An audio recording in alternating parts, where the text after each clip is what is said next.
Vegas calls itself Sin City, a desert mirage, a cathedral built on chance. But before the neon glow, this valley was steeped in ancient power. This vid goes to the core of Las Vegas's haunting. We will look at the spiritual forces, the historic calamities, and the suppressed chaos that define the land. Here we go.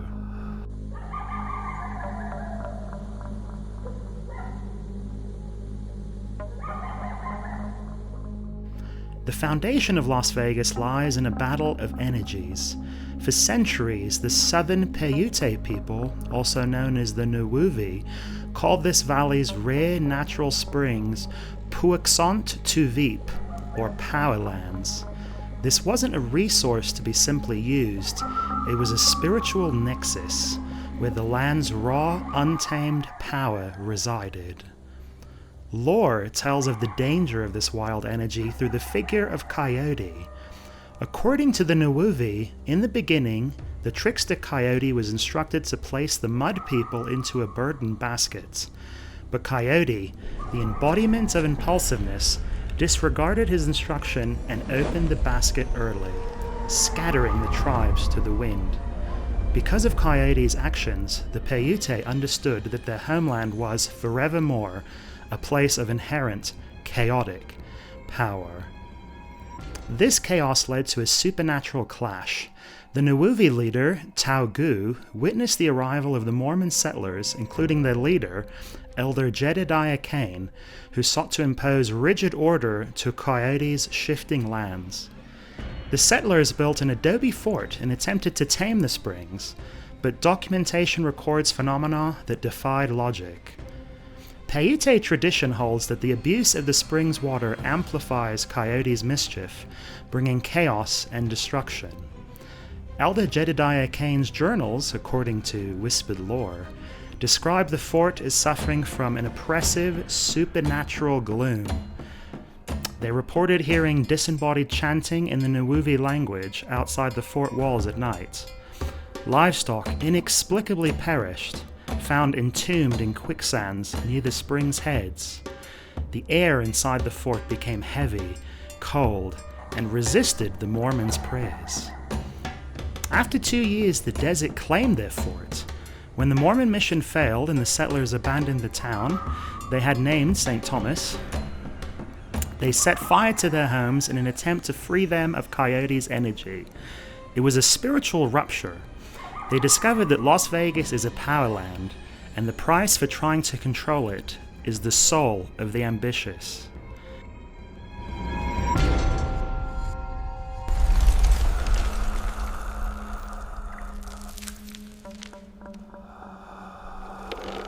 This ancient, volatile energy prepared the ground for Las Vegas's most terrible modern affliction. Nevada loses over 600 people annually with 698 deaths reported in 2022. The local rate for Clark County residents checking into hotel rooms to die has been documented at an astonishing 271 per 100,000, over 16 times the rate of the general county population. The tragedy of William Lee Bergstrom, the suitcase man, is one such example of those lost, afflicted souls. He ended his life after losing a final $1 million bet at Binion's Horseshoe, and his spirit has still been known to haunt Fremont Street in downtown Vegas. Staff and tourists have reported hearing phantom whispers near Bergstrom's favorite blackjack table, and guests have seen his suitcase appear and disappear in a wisp of smoke in the vast halls of the casino's south wing. The Flamingo Hotel is also an epicenter of supernatural sightings. Its creator, Benjamin Siegel, has been seen pacing his gardens, a shadow exuding aggressive authority, leaving tourists feeling faint and lost. Across the street at Caesar's Palace, the Palace Tower is haunted by the spectral remnants of an unnamed showgirl leaving her Queen of Spades card on the nightstand of handsome solo travelers. And down the strip a few blocks, at Circus Circus, room 123 still holds the raw trauma of a catastrophe that occurred in 1980, when a mother tragically took her son's life and then her own. Guests have reported their rooms going cold and hearing loud screams, and the terrifying words, "Help me," appearing on the mirrors and glass, only to have them shatter a few moments later. The casino currently known as Horseshoe, Las Vegas, the tragic site of the 1980 MGM Grand Fire, still holds the presence of its 85 victims. Guests have reported seeing the apparition of the mysterious Lady in Red, frantically searching the halls late at night, searching for an exit, only to disappear screaming into thick black smoke. And the most disturbing recurring phenomenon are the phantom phone ringing late at night in the hallways and rooms of guests, the auditory echo of the victims' final calls for help. Furthermore, casino staff have reported seeing a female specter calmly playing 2 slot machines at once in the casino, her dress engulfed in flames. She vanishes when approached. The Luxor Hotel is often called the most cursed resort on the Strip. The pyramid shape is viewed as a modern supernatural antenna that amplifies chaotic energy. During its rapid 2-year construction, many workers died tragically, leaving their souls trapped within its walls. After its completion, the inward-facing hallways overlooking the immense atrium became magnets for future lost souls. This environment produced actively hostile entities, chief among them being the Deadly Blonde, the spirit of a woman who jumped to her doom from the 12th floor after receiving a call about the untimely passing of her family in a car accident. Guests have reported encounters with this female entity, waking up to the sensation of spectral hands wrapped around their necks, grasping for air. How about grabbing a little lower next time? Heyo! The Luxor Atrium, in more recent years, also became home to another tomb, the Titanic Artifact Exhibit, bringing in more spectral energy and amplifying Coyote's chaos. The most prized and beloved personal possessions from the 1,500 souls who lie at the bottom of the Atlantic are now on display for all those to see. Exhibition staff have recounted hearing a spectral orchestra playing after hours and seeing the apparition of a mysterious woman in black near the recreation of the Grand Staircase. The pyramid, like all others throughout the world, is steeped in mystery, chaos, and the supernatural. Perhaps this is the exact spot that Coyote spilled his basket so many centuries ago.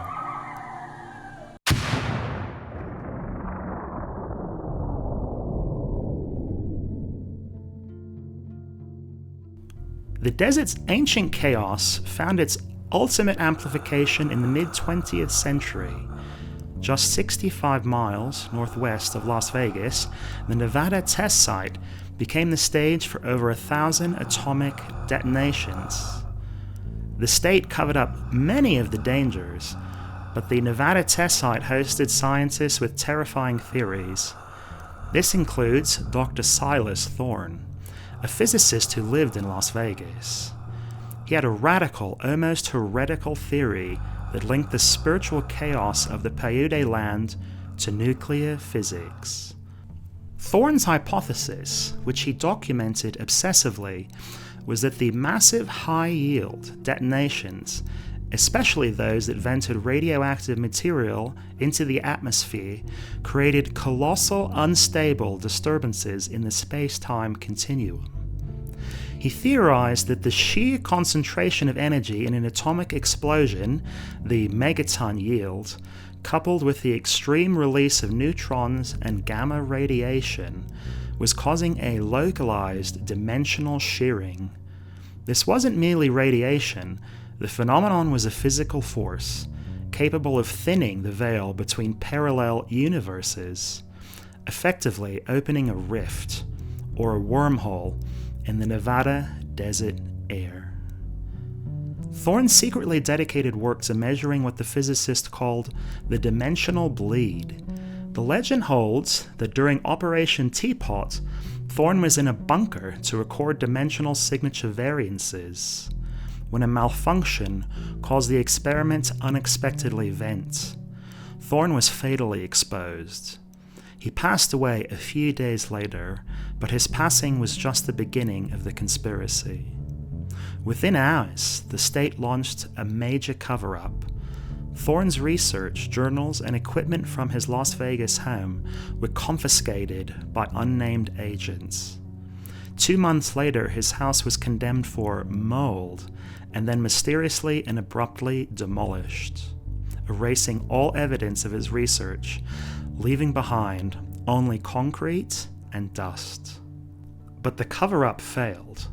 Thorne's phantom figure, a spectral scientist in an outdated lab coat, his face translucent and burning with internal light, is reportedly seen in the National Atomic Testing Museum.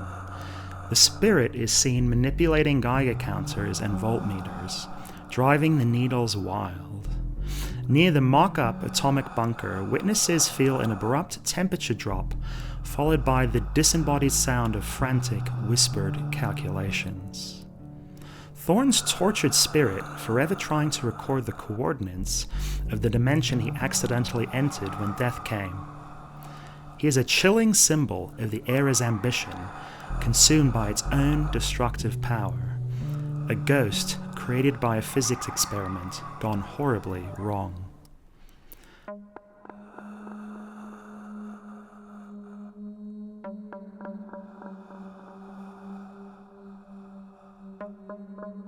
The chaos of the Nevada desert ensured that the most guarded government secrets would eventually fall into the hands of the most powerful people in Las Vegas, the mob. This is the chilling story of Dr. Elias Vance. In 1962, Dr. Vance, an Area 51 researcher, was carrying a briefcase containing a non-human alloy sample, material rumored to exhibit impossible properties, possibly reverse-engineered from recovered aircraft at the base. Due to poor weather conditions, the top-secret Janet Airlines flight out of McCarran Airport was abruptly cancelled. Those are the planes with the red stripe on the side. Vance, forced to wait, took a room at the Stardust Casino, one of the Strip's main mob hubs. Over the course of one desperate, fateful night, Vance, under immense stress, succumbed to the city's lure and racked up a massive gambling debt at the blackjack tables. The mobsters running the skim room, loyalists to figures like Anthony Spilotro, aka the Ant, didn't care about national security. They cared about the debt, the money, what they were owed. While Vance was trying to reverse his losses on the casino floor, his room was quietly entered, and his steel briefcase containing the non-human alloy was seized as collateral. When the Pentagon realized ultra-sensitive material was in the hands of organized crime, the disaster was catastrophic. The official records were instantly sealed, and Dr. Vance disappeared entirely. His apartment was sealed, and the FBI launched a massive, silent operation. The outcome remains a total mystery. Did the mob realize the terrifying power of the material they had taken, or did they simply toss it aside as worthless junk? The folklore suggests that the Las Vegas mob acquired technology not of this world, a treasure far more chaotic than anything Coyote or the atomic bomb ever unleashed, leaving the secret buried deep within the Stardust concrete foundations.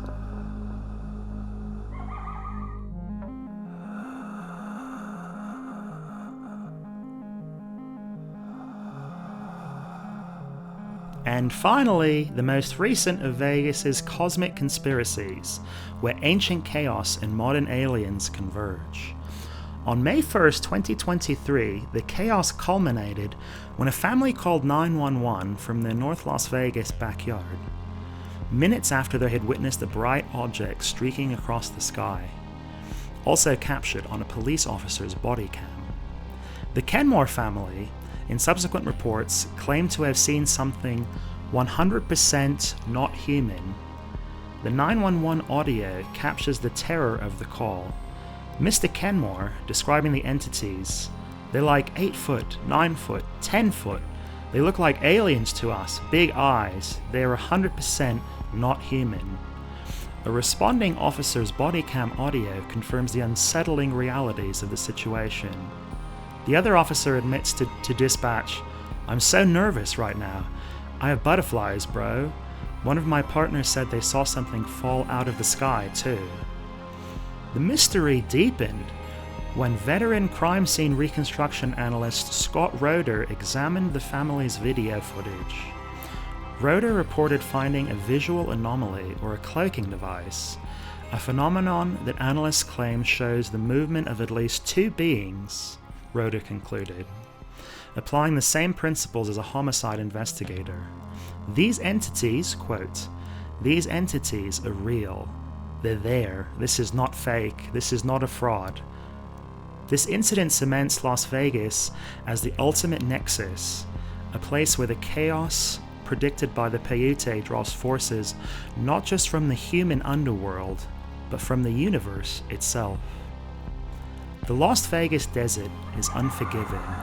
It absorbed the chaotic energy of the Puuxant Tuvip, the broken dreams of the Mormons, the secret theft of an alien alloy, the physical terror of the atomic bomb, the greed of the mob, and the profound sorrow of its many dead.